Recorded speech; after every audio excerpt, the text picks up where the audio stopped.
कि जिस तरह की अपेक्षाएं आपके प्रति सनातन समाज की रही है, और अब आप एक वो आवाज बन गए जो ये नहीं कह सकता कि भाई मेरी कोई नहीं सुनता क्योंकि अब आप महामंडलेश्वर हैं। नहीं कहूंगा, अपेक्षाएं कभी नहीं कहूंगा शिवम। अब जब थोड़ी सी वो अपेक्षाएं टूटती हैं किसी किसी कामों पे, तो नरेंद्र मोदी जी को, देश के प्रधानमंत्री को, अपने सनातन समाज का विरोध भी झेलना पड़ता है, आलोचना भी सहनी पड़ती है। तो क्या आप भी सनातन समाज की आलोचना झेलने के लिए तैयार हैं? मेरा अंतिम प्रश्न। बिल्कुल तैयार नहीं हूं सनातन समाज की आलोचना झेलने के लिए। चाहे मोदी हो, चाहे योगी जी हो, सबका फैसला एक दिन उनकी अदालत में होगा।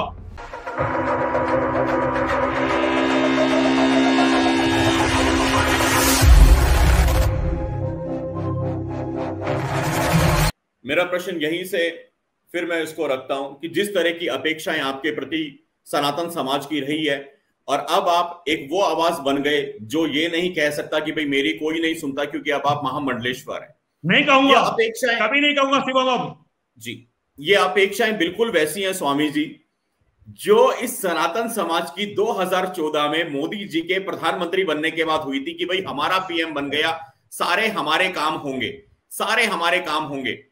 अपेक्षाएं उससे होती हैं जो अपेक्षाओं को पूरा करने में सक्षम हो। अपेक्षाएं उससे होती है जिससे हमें प्यार होता है। हम लोग आपसे प्यार करते हैं, युवा शक्ति आपसे प्यार करती है, उसी तरह जैसे मोदी जी से 2014 में अपेक्षाएं हुई।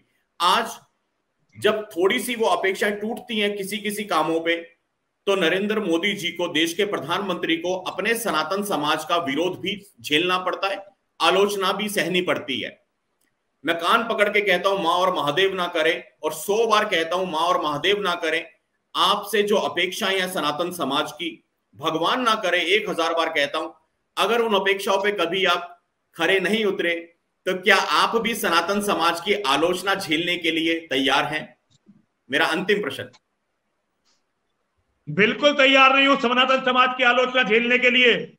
सनातन समाज इससे पहले मेरी आलोचना करना शुरू करे, उससे पहले अपने शरीर की एक एक बूंद मैं इस मिट्टी में मिला दूंगा। शिवम, विश्वास रखो, मां और महादेव की सौगंध है। बस मां और महादेव मुझे सद्बुद्धि दें, मेरी आवाज कभी कमजोर नहीं होगी। देखो, युद्ध कितना ताकतवर होगा ये समाज के ऊपर है। समाज जितना बल देगा, मैं उतनी ही मजबूत लड़ाई लड़ूंगा। शिवम, साथ समाज को देना पड़ेगा। समाज जितना साथ देगा, हम उससे हजारों गुना ज्यादा मजबूत लड़ाई लड़कर दिखाएंगे। लेकिन ऐसा नहीं हो सकता कि समाज साथ ना दे और हम लड़ाई जीत जाएं।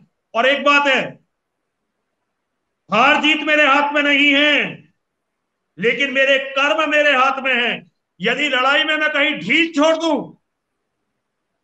शिवम, यदि लड़ाई में मैं कहीं ढील छोड़ दूं या कहीं मेरी आवाज कमजोर हो जाए, तो ये धर्म से विश्वासघात होगा।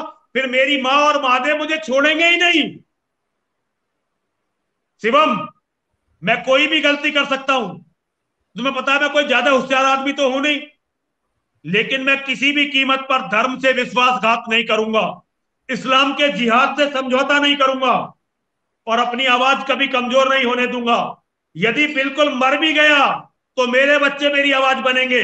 हम धर्म की लड़ाई को जीतेंगे। और नरसिंहानंद, यदि इस जीत की नींव की एक ईंट भी बन सका तो मुझे अपने आप पर गर्व होगा, मेरे बच्चों को मुझ पर गर्व होगा। वरना मेरा पूरा जीवन व्यर्थ है, पूरा जीवन व्यर्थ है। और दंड देने के लिए मां है, दंड देने के लिए महादेव हैं। चाहे मोदी हो, चाहे योगी जी हो, चाहे नरसिंहानंद हो, सबका फैसला एक दिन उनकी अदालत में होगा। और गद्दार कभी नहीं छोड़े जाएंगे। जो भी धर्म से गद्दारी करेगा, चाहे कितना ही बड़ा हो, वो यहां कितना बड़ा हो सकता है, उनकी अदालत में उसकी कोई औकात नहीं है, वहां फैसले होने हैं। वाह, बहुत सुंदर। हम सब लोग मिलेंगे, मिलकर काम करेंगे, सनातन जीतेगा और सनातन के शत्रु समाप्त होंगे। मेरी बात याद रखना मेरे बच्चे। बहुत बहुत धन्यवाद स्वामी जी आपको, हमारे पूरे परिवार की ओर से, युवा साथियों की ओर से, आपकी बेटियों की ओर से, आपकी छोटी बहनों की ओर से, आपके बच्चों की तरफ से, महामंडलेश्वर जूना अखाड़े के हमारे प्यारे यति बाबा, हमारे यति नरसिंहानंद सरस्वती जी महाराज जो बन गए हैं नरसिंहानंद गिरी। हर हर महादेव, हर हर हर महादेव, हर हर महादेव, हर हर महादेव, हर हर महादेव, हर हर महादेव। स्वामी जी हर हर महादेव। मेरे दोस्तों, ये था वो एक्सक्लूसिव इंटरव्यू जिसके लिए आप लोग बहुत बेसब्री से इंतजार कर रहे थे। आप लोग कह रहे थे कि यति बाबा को लेके आओ, यति बाबा को लेके आना था, लेकिन महामंडलेश्वर के रूप में।